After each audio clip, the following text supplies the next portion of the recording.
Vadodara live 24/7 માં આપનું સ્વાગત છે। વડોદરાની પ્રસિદ્ધ સાયજીરાવ ગાયકવાડ હોસ્પિટલમાં ફરજ પરના તબીબો પર થયેલા હિંસક હુમલાના વિરોધમાં તબીબી આલમે કાર્ય બહિષ્કાર કરીને આક્રમક વલણ અપનાવ્યું છે। હોસ્પિટલના અધિક્ષકની કચેરી બહાર મોટી સંખ્યામાં તબીબો એકત્ર થયા હતા અને પોતાની સુરક્ષા સુનિશ્ચિત કરવાની માંગ સાથે ધરના પ્રદર્શન યોજ્યા હતા।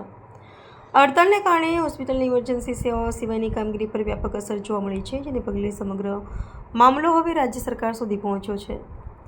ઘટનાની ગંભીરતાને ધ્યાનમાં રાખીને વડોદરા જિલ્લા કલેક્ટર મધ્યસ્થી કરીને મામલો થાળે પડવા માટેના પ્રયાસો હાથ ધર્યા છે।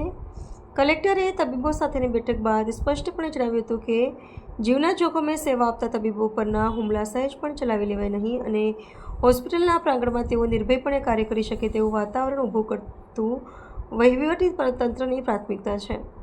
હુમલાની આ ઘટનામાં સંડોવાયેલા 5 આરોપીઓની તાત્કાલિક અસરથી ધરપકડ કરવામાં આવી છે અને ભવિષ્યમાં આવી ઘટનાઓનું પુનરાવર્તન ન થાય તે માટે સુરક્ષા વ્યવસ્થાની સમીક્ષા કરવામાં આવી રહી છે।